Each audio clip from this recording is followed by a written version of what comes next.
Welcome. What I'm going to do in this short video is give you an overview on applying to the AMBS DBA program.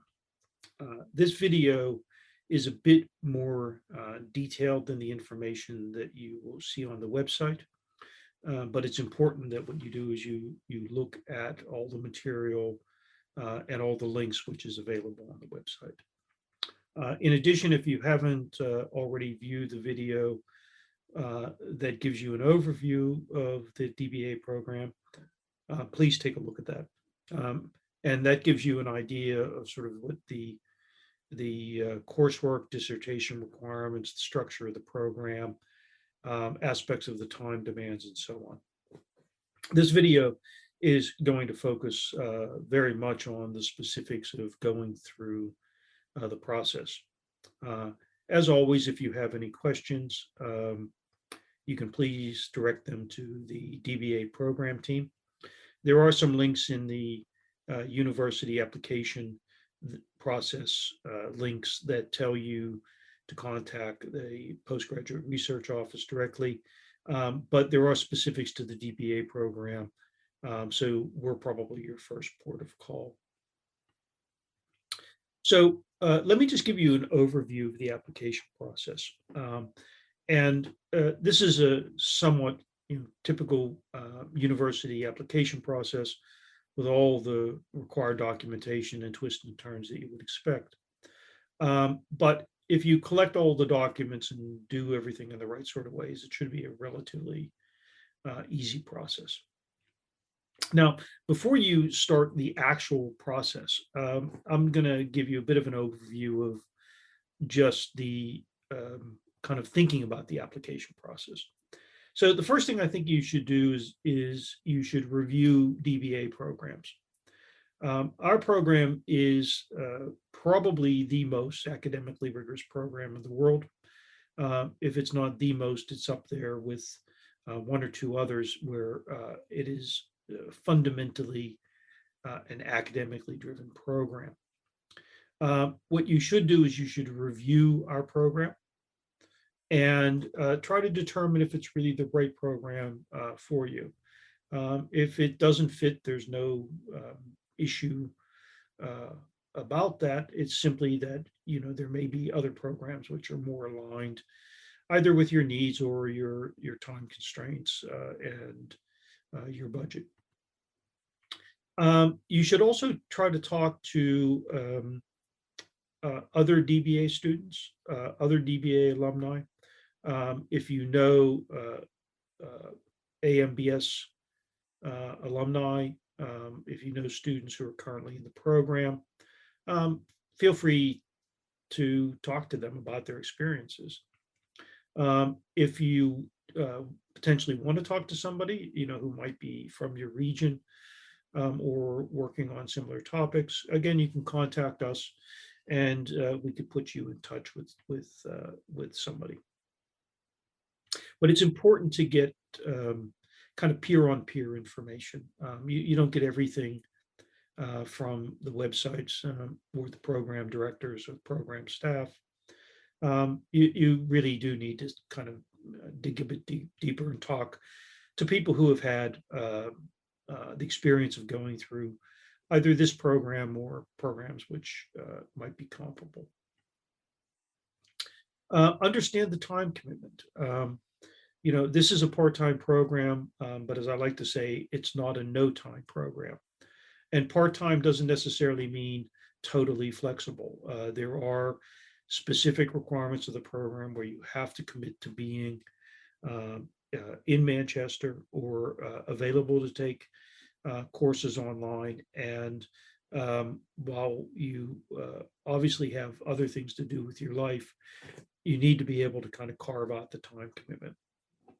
So the program doesn't have complete flexibility, has a little bit of flexibility, but it is a structured program. So you have to really think about the time commitments and whether you could meet that time commitment. And then you need to think about working on a draft research proposal. As with all doctoral programs, the key is really not the coursework. Generally speaking, the coursework doesn't really differentiate between successful and unsuccessful participants. It's the thesis which is the key. So you have to work on your proposal and try to get your ideas in order. And you have to do this in writing. You can't simply wait until the last minute and think that you could put a research proposal together in a day. The application committee, the admissions committee will see right through this. And there are some other pieces of information that I'll give you, which would sort of kind of highlight what might be a good way to do this and how you might get additional advice on doing this. But you should start this sooner rather than later, and think about the fact that this probably would take you, a few weeks to really kind of work through in a meaningful way. And then as you do the proposal, you need to talk to others about it. So these others could include,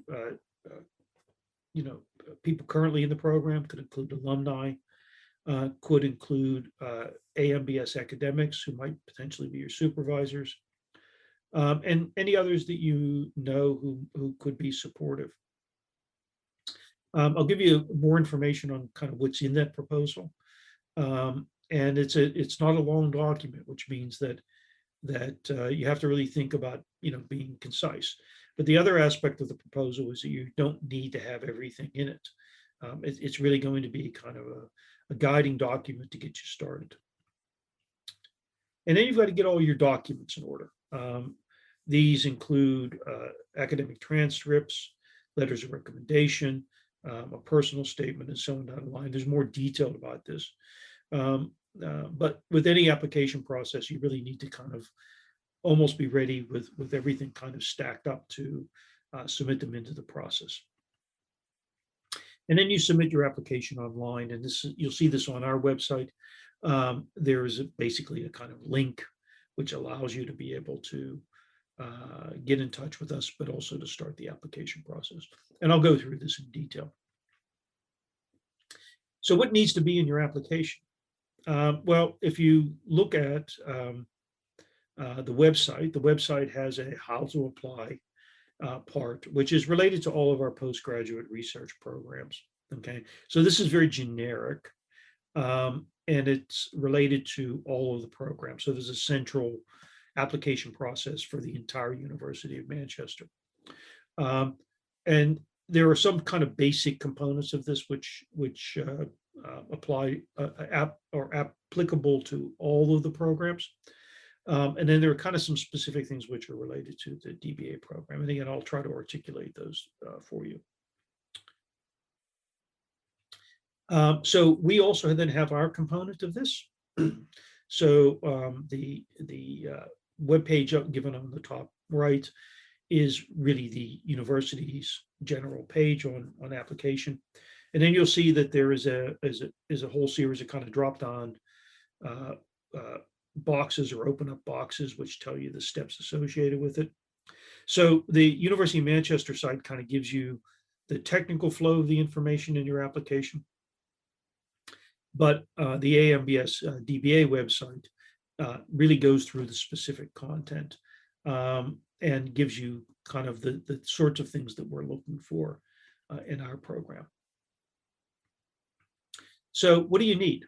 Well, the first thing you need to do is you need to go to that University of Manchester site, and you need to create an application login. This is shown, in the box on the left. So you go to the University of Manchester site, create an account, and then that allows you to be able to start the process. One of the things that you should note is that if you do start an application, it only remains live for a limited window. So you really shouldn't start the application until you are really ready to kind of finalize a lot of things. So I would say, you might want to go in and create the login, but what you want to do is you don't want to start your application until about 2 weeks before you're ready to kind of finalize the application itself. What this means is if you look at our deadlines, we would like to have applications in by the 30th of April 2021. But given the changes in the program that occurred this year, we're extending that to the 15th of May. And you can sort of see a whole series of things that you would need to do, but you need to focus on the application deadline. So if you can get it in by the 30th of April, that would really be good because we'll begin looking at them from that point. But if you need a bit more time, that's extended to the 15th of May. The other thing that you should note is if you look at the how to apply on the university website, it talks about funding. The DBA has no scholarship funding. And what this means is that part of the application needs to be left blank unless you have your own independent funding. But within the school and within the university, the DBA program has no scholarship and no discounting of the fees. You have to ensure that you have the proof that you meet the baseline requirements, which are a bachelor's and master's degree, English language proficiency. If you go to the video on an overview of the DBA, we go through the requirements in some detail. If you have a question about whether you meet these requirements, again, you can ask us. There is a little bit of flexibility. Where there probably isn't very much flexibility is around the English language proficiency. We expect a high degree of English language proficiency. Think about which areas of work your research is going to be situated within, and who might be a good supervisor or a good set of potential supervisors. What this means is it means you have to kind of go through the MBS website and really look at various individuals and the research and how it aligns to what it is you're doing. In providing references, we would like at least one reference from an academic or a scholar. The reason is that this is a doctoral program. It's a doctoral program in which you will be assessed by academics. Given that you're going to be assessed by academics, it would be most informative to us if you have a strong recommendation from somebody that knows about your academic capabilities. And then ensure that you have a clear and well-articulated research proposal and personal statement. It should be error-free, no typos, and it should cover the key requirements, which I'm going to go over in a minute. The key here in some sense is these are signals of your English language capabilities, your ability to sort of kind of articulate a problem, your ability to structure a program of research. All of these things are signals that the admissions committee would look at and view as a signal of your ability to be successful in the program. And again, if you have any questions, we're your first port of call, so you can contact us with any question that you have. So one of the first things that you need to do is you need to situate your work. And by situating your work, you need to ensure that your work aligns with the sorts of things that the school is going to want to focus on. So what we've done to help you do this is we've structured the DBA around thematic areas. And these are structured around the divisions of the school. So we have 4 major divisions: accounting and finance, management science and marketing, innovation management and policy, people management and organizations. And below these, if you go onto the website, you'll see a little plus. Click on the plus and it'll tell you the research areas that are below each of the divisions. So for example, within people management and organizations, there are research areas around international business and global strategy, leadership, emotions and well-being at work, and so on down the line. These will then have topic areas and it'll have keywords.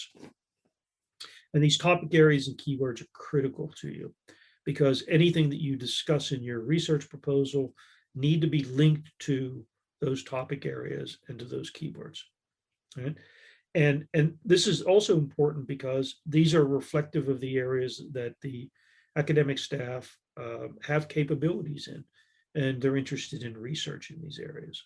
So you should really familiarize yourself with this.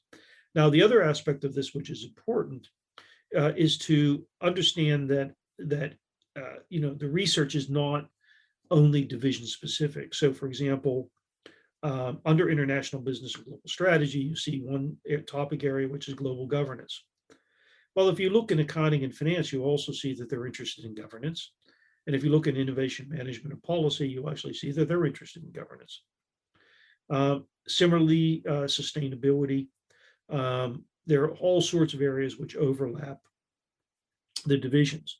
So your work really could span different divisions because there are topics which are not compartmentalized within the divisions.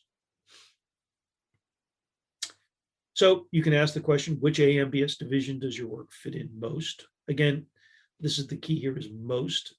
So it may span areas, but you really want to situate in a primary division. In which division subject area does your work fit? Again, your work may span areas, but you need to kind of say, this is where I'm going to kind of find my first home. So it may be, that you focus on international business, and therefore you're going to view that as your primary area. Okay, but the main point being, you have to be able to look at those areas. And then you also have to think about the keywords. Okay, and the keywords are associated with your work. You'll see in your research proposal, you're going to have to pick keywords. You really want a minimum of 3. It says up to 3 here, but it's really a minimum of 3, maximum of 5, that reflect the specific areas of your work.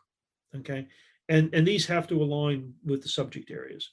So if you look at international business and you say, I'm interested in globalization, the keywords are international business, global strategy, global value chains, global innovation, global environment, global governance. You must use those keywords only. You can't make up your own keywords, simply because the way your application will be assessed is that individuals who are linked to those keywords in those subject areas will be the individuals who effectively will be making recommendations about your application. You then have to think about potential supervisors. Okay, so you are assigned a primary and secondary supervisor, and you have to really think long and hard about the options for your primary supervisor. Okay, the primary supervisor effectively is the individual who's most responsible for your progression through the program. You will have a secondary supervisor. This person can be somebody who is assigned by the division. It could be somebody recommended by your primary supervisor. It could be somebody you contacted but said, I don't have the time to be a primary supervisor, but I'm happy to be a secondary supervisor. The key requirement here is that all primary supervisors have to be part of our academic staff. While in some cases, the secondary supervisor can be from outside the University of Manchester.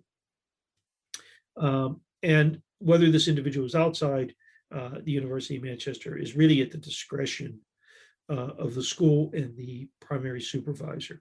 So it may be that you're working on a topic area, you have a primary supervisor, that primary supervisor has an individual at another university who they work with closely. You may find that individual is in the same time zone as you, and therefore you might kind of get a secondary supervisor from another location. But that's going to be not your choice, but the choice of the institution. You also need to remember that people don't have an infinite amount of time. Not all academics have the time to take on additional students. We have limits on the number of students who can be supervised. And therefore, you may want to work with an individual, but that individual may come back and simply say, well, I just don't have the time to supervise any additional students. So you have to kind of think about plan A, plan B, plan C. You have to think about a mixture of potential supervisors who could be assigned to you. So what you need to do is you need to review the AMBS website to see which academics are working in your area of interest. And again, you shouldn't be narrow on this. So for example, if you say, I want to work in sustainability, and you only look in the part of the website in which there are individuals who are associated with our Sustainability Institute, then you might actually be missing individuals in accounting and finance, marketing, management science, global business, organizational psychology, all of whom are working on sustainability issues. They just aren't part of that group. So there's an enormous amount of variety across the school and across the divisions. My own personal recommendation is you're better off going through every academic in the school and seeing which ones fit, rather than to try and do narrow keyword searches and see who might be associated with that keyword, because the university website is not necessarily as discriminatory as you might think it would be. You need to read the work being done by these individuals.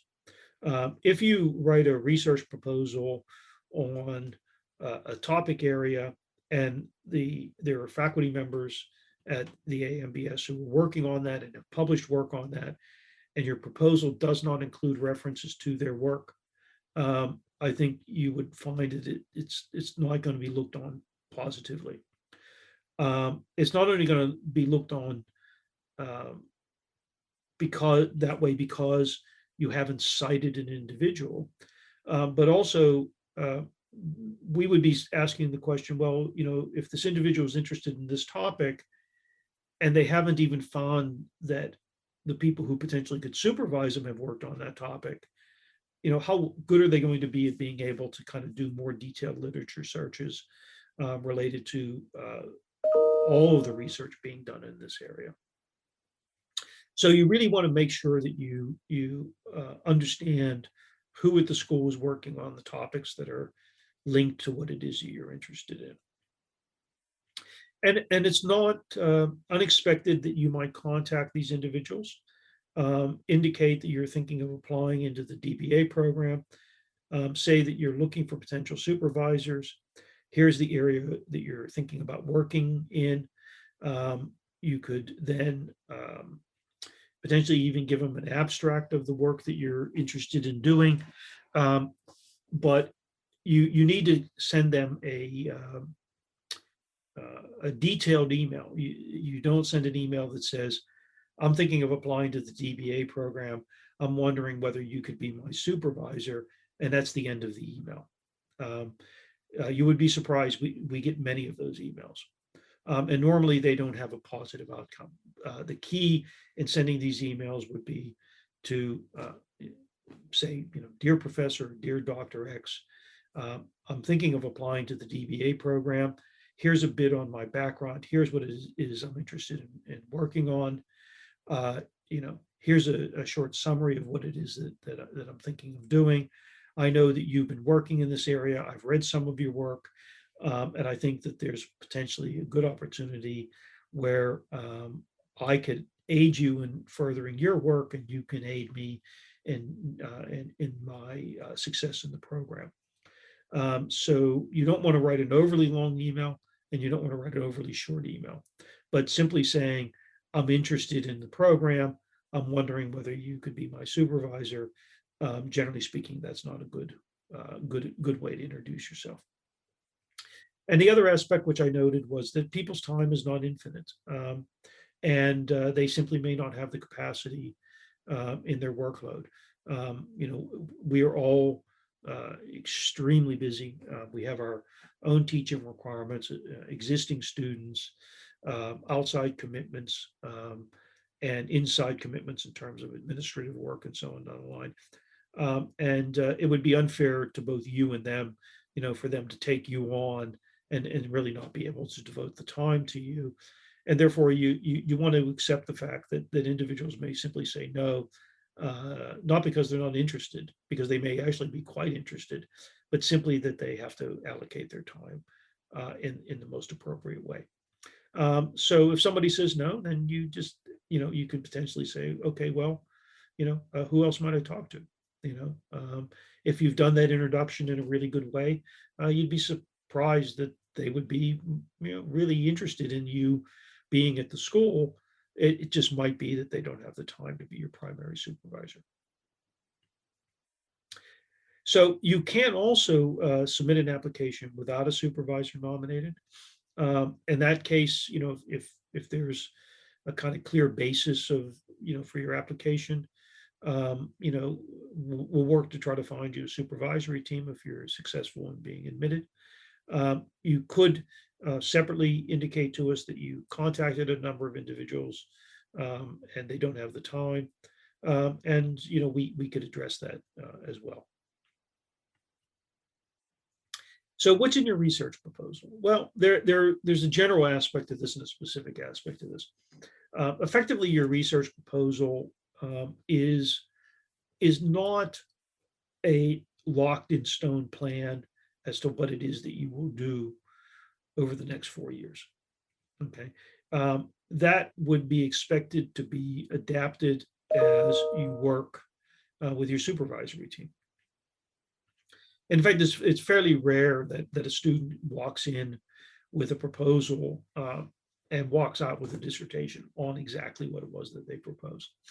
It's simply that you haven't had enough experience in doctoral studies to be able to understand what might be necessary. But what your research proposal should do is demonstrate that you actually have evidence of intellectual purpose and originality. Should be a signal of how you think.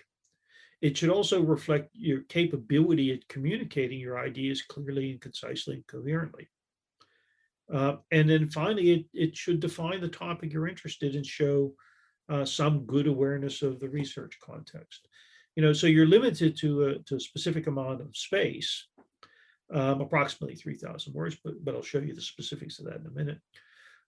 You have to really kind of try to sort of say, okay, well, how am I going to be able to sort of kind of say what I need to say in a clear and concise way so that I demonstrate that I really have the intellectual capabilities to get through the program. So there are some basic components related to your research proposal. You should have a clear title. You should introduce the proposal in a clear way. You should talk about the literature.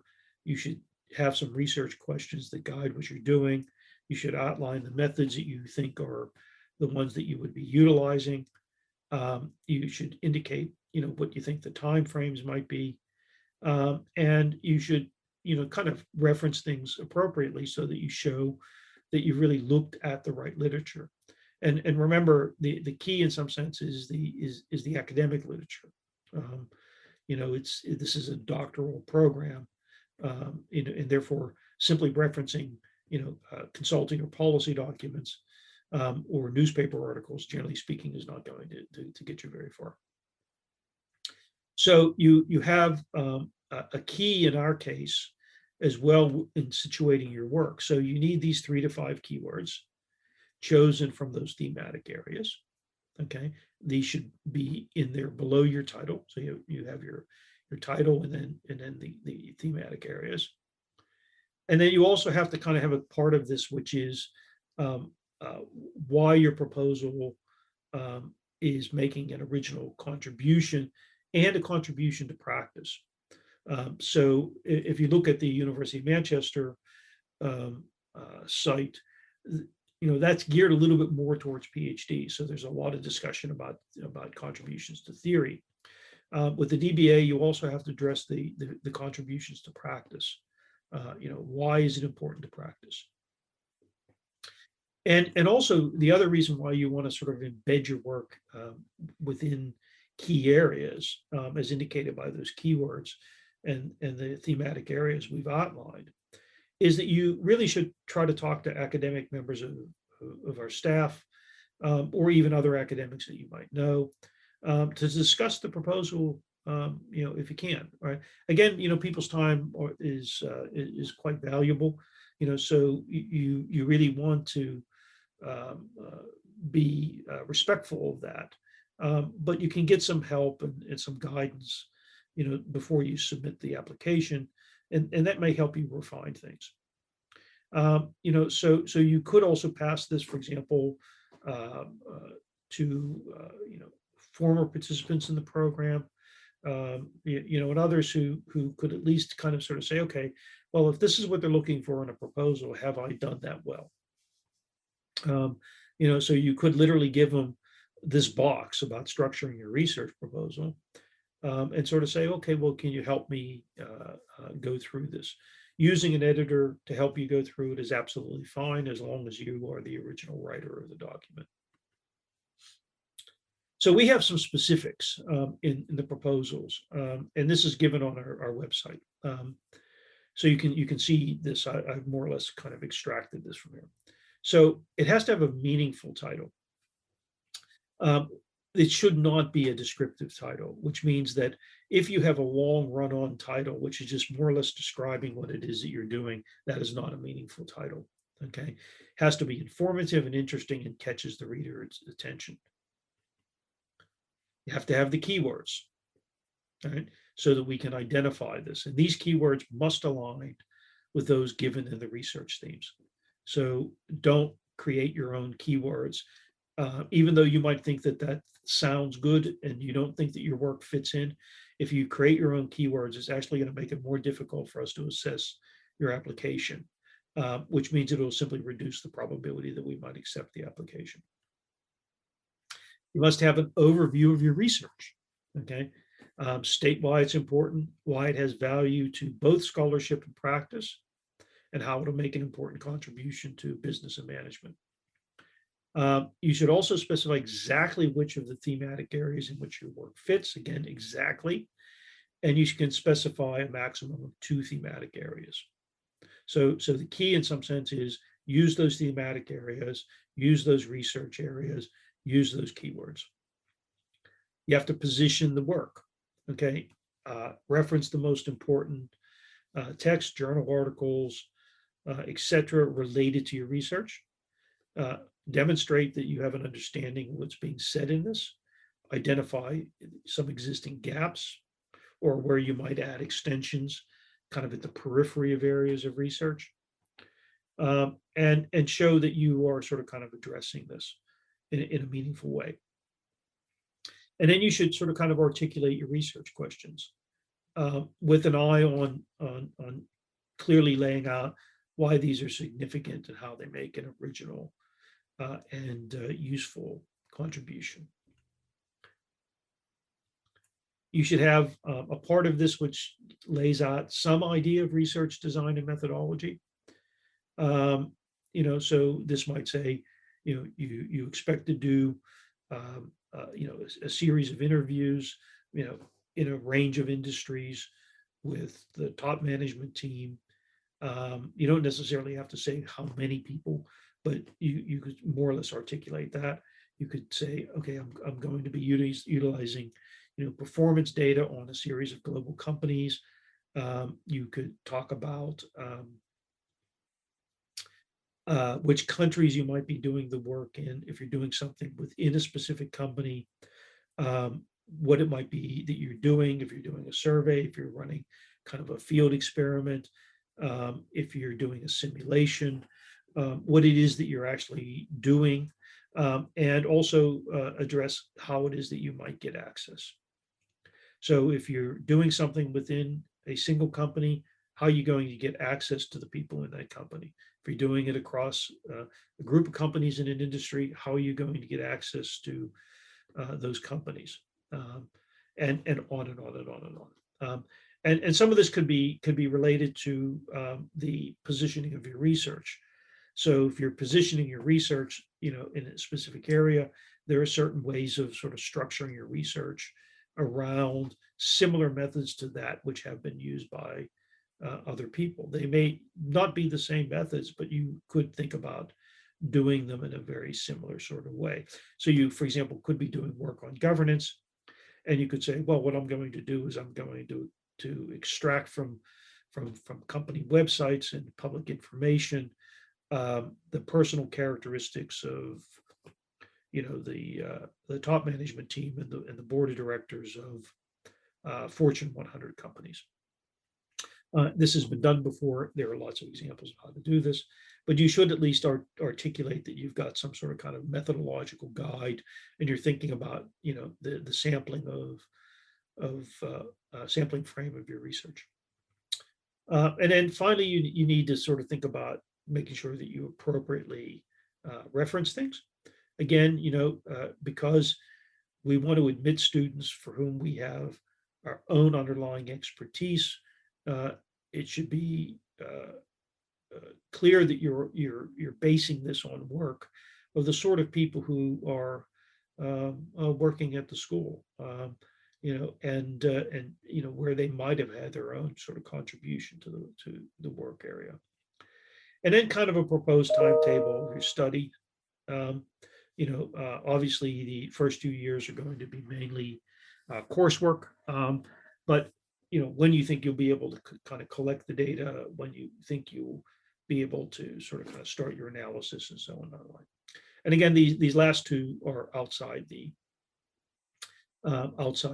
word limit. If you notice that these word limits here, essentially kind of get you into the ballpark. You don't have to have exact word limits related to those, but there is an overall word limit to what it is you're submitting. And then you have to submit a personal statement. And we ask that you have a number of things in this. Again, these are specific to the DBA program.